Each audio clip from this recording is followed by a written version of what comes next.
In this video, whoa, am I 2D right now? Oh, finally, we're doing this?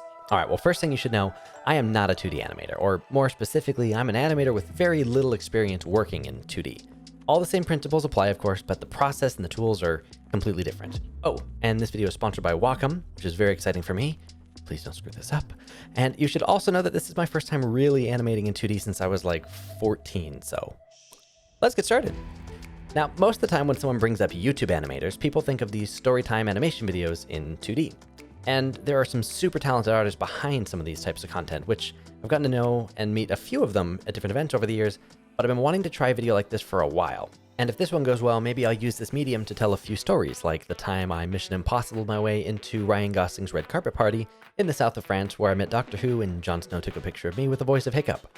That is a true story, by the way, but for another time. So make sure you hit the thumbs up and subscribe if you want to see that one get made. As for this video, I thought I'd walk you through how I made it. That way, if you want to try something like this, you'll have a blueprint to follow, or you'll just know what not to do. When I was brainstorming the idea, it all seemed so simple. Just write a script, record the voiceover, and animate it. Easy. Wrong. I knew from the start this would be a challenge, I just didn't know which part was going to give me the most trouble, but there's no way of knowing before just jumping in. Now, I've actually tried dabbling in 2D animation a few times over the years, but nothing longer than 60 frames or something that wouldn't involve animating most of the process, something like After Effects puppets. I really wanted to try out a more traditional hand-drawn paperless approach as opposed to the rigged 2D characters that's pretty similar to what I'm used to. There's a few applications I thought of. The first software I ever did computer animation in was Macromedia Flash MX, which, like 15 years later, is now Adobe Animate, but since I've technically used it before... When I was working at DreamWorks, I learned about Toon Boom and their software Storyboard Pro and Harmony, which is the 2D animation package that pretty much every studio I can think of uses in some capacity, and as far as I understand it, if you want to work in TV animation, you pretty much learn Harmony. It's not the only tool out there, and it's certainly not the cheapest, Krita and Blender, but I'm saving those for future videos, and I've been meaning to learn Harmony for like 4 years, so I guess I'll do that now. My first idea was actually way too ambitious, which I feel like everyone watching this can probably relate to. I was trying to come up with something cool to animate, and I love effects, and I thought maybe I'd recreate a cool scene in 2D from a movie, specifically. So I downloaded the clip, cropped it to a much more manageable size of 2 minutes and 23 seconds, and imported it into Harmony for reference before realizing I have no idea what I'm doing. Maybe I'll just start with a quick character test. I'll draw Dumbledore casting a spell. Ooh, wait. Anatomy. No problem. Robes. Shoot, wait. He has a beard. That's a lot to draw. Okay, Voldemort. Oh God. Oh, geez. Oh, his face. Oh, no. You know what? It's fine. It's a quick test. Just the wand flourish and the spell will be fine. And it was shortly after that I realized how much work it is to draw everything on every frame and figure out how the heck to animate all those things, even with reference. And I didn't really want to trace everything because that's no fun at all. But I went ahead and animated a magic casting test. It took much longer than I expected, but I did it. #animation. And I quickly gave up on the Harry Potter idea. I also realized through doing this just how much I don't understand the software, but also that it isn't that hard to learn. I did another test to get comfortable with layers, going back to the fundamentals and blocking out the animation just with a bouncing ball. Remember, everything is a bouncing ball. And after a few minutes, that ball is now a cat. And hopefully you can now see why this video is pretty much just a glorified animatic. This stuff is hard, and I haven't drawn consistently since I was in like 6th or 7th grade when my math teacher yelled at me for doodling on my very important worksheets. I went back to the drawing board, which was as far away from drawing as I could go. I wrote the script in Google Docs and recorded the audio in Audition at my fancy desk setup. And if I didn't have this fancy setup, I would just use my phone's voice recorder app in a closet where all the fabric would absorb any ambient sound. What a pro. But here's the fun part. Remember how I mentioned that I've tried 2D animation a few times before? The first times many years ago were using a super old drawing tablet in Flash or Animate, and since then I've actually tried a bunch of different things, from actual 2D animation paper that actually needs a pegboard, to laptops like this one that have a built-in screen and stylus, which turned out not to work very well at all because the latency is way too aggressive to do art or draw smooth shapes on. And I do love Procreate on the iPad and iPhone, but an iPad isn't a computer, and no matter how fancy Apple makes them, I'm not going to be running Maya or Blender on a tablet. You can probably see where I'm going with this, but there is one more catch. I have a Wacom Cintiq 24 Pro at my desk, ergo arm and all, which is sweet. But I kind of hate my office right now. It looks great on camera, and it has amazing tech. I'm super lucky to have an office. But as an actual space in my house, it's really uninspiring to be in. I put no effort into it, and my God, it gets hot in there. There's like no ventilation. It's crazy. And maybe it's just the fact that I've spent between 12 and 18 hours a day in my office every day since December of 2018 when I first got an office. But lately, I have a really hard time focusing on my work when I'm in here. Sometimes it's just nice to do work somewhere else or just hang out with my wife when I'm working, which I can't do on a desktop PC. So, Wacom asked if I had any interest in checking out their Mobile Studio Pro, which is literally a Cintiq computer hybrid.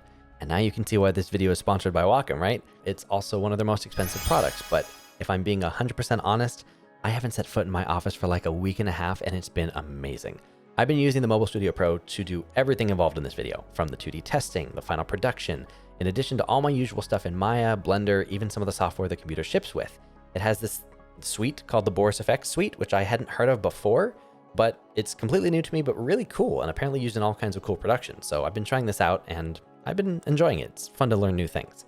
But I've been hanging out working at our kitchen table, on the couch, in my Papasan chair, which I had one when I was a kid, and I have one now, and it's great.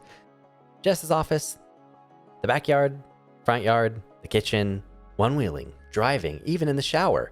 Okay, those last three aren't true, but the rest are legit. I've been using this everywhere. And a Bluetooth keyboard for when the less artistic tasks are needed and the on-screen keyboard and express keys aren't really cutting it for me. You'll definitely want to use Bluetooth speakers or headphones because the speakers on board leave quite a bit to be desired. But this has been one of the best work from home quality of life improvements over the entire last year. It's been great, and it'll be even better once coffee shops and airports are back on the table. I won't have to carry around a laptop and a drawing tablet anymore, which is exactly what I've been doing forever, since I can remember. So the mobility and the power have been fantastic. Now, back to business. You know what I was using, so now to show you how I made the rest of this sucker. The first main task was to design my character, and I'm no character designer, but from my tests, I learned that the simpler, the better. Something I could repeat easily and without too much effort. I had a few failures, but I like where we landed. My hand needs a break from drawing, actually. It's starting to get kind of sore. So, live action for a second.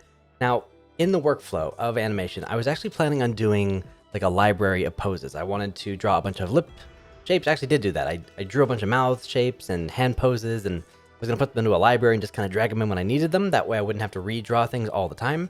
But I couldn't really figure out how to get that working. I didn't try very hard to get it working. I just kind of sketched stuff out and ended up drawing everything anyway. So next time I would definitely invest some time into setting up and learning how to use a proper library, because that would have saved a lot of time, I'm sure. The other thing is I started animating with like a vector brush. I was like, okay, this is the final line art. I'm going to make it really nice. And it started off kind of slow because of that. I was spending way too much time being too perfect, doing too much perfectionist stuff. And I realized very quickly I should just move through this as fast as possible, kind of storyboard it out, treat it like an animatic, and just get rough ideas. So I just grabbed the pencil tool and started just sketching. And it still took so long because I was still putting in all these ideas that days went by where I'd be animating this and I was working on this because I'm just not very good at 2D. And I realized pretty quickly that I am not going to have time to like go back and redo all these drawings with a better brush. So I just kind of went with that more sketchy style to begin with. So it's not a polished look because it just takes too much time. And the other thing is, because so much of it was just really rough sketches, it started to get better over time as I got a little bit better with my express key shortcuts and just practiced in general, that I had to end up going back and redoing a lot of sections. Even though I wasn't going to redo the sections, I still had to go back and redo them because they were just so sketchy, or I like left out details, like I didn't draw the mouth or I didn't do the hair, and it was a lot of just trial and error. So the animation process definitely got easier the more I did it. After working on this video for almost 2 weeks now, I've gotten pretty efficient and I've gotten pretty good at like doing stuff, but man, it definitely had a learning curve that I wasn't really expecting, but I'm not really surprised at either. So yeah, animation was ultimately just a lot of doodling and me trying my hardest not to let my perfectionist nature get to me. I had to be okay with mediocre drawings because for the first 2D animation that I'm doing, finished is better than perfect. I'm not animating Princess and the Frog here. Once all the animation is complete, it's time to export to Premiere. Here we put everything together, add the images, the sound effects, music, memes, anything that wasn't hand-drawn in Harmony. And finally, we can export and call it a day. I definitely enjoyed this, and I want to do a lot more with 2D, so if you liked this, please give it a thumbs up. Subscribe if you haven't already. Click the link below to check out Wacom's Mobile Studio Pro. I have a Patreon page where we do animation studio dailies and reviews, plus a bunch of other cool stuff, my socials, etc. Side note, a lot of my links are not working properly, so if you click something and it doesn't work, just check the URL, make sure it goes where it is supposed to go. Yeah, but either way, thanks so much for watching this, and to Wacom for sponsoring this video. Maybe I should try this concept with 3D animation. Wait, no, I didn't say that.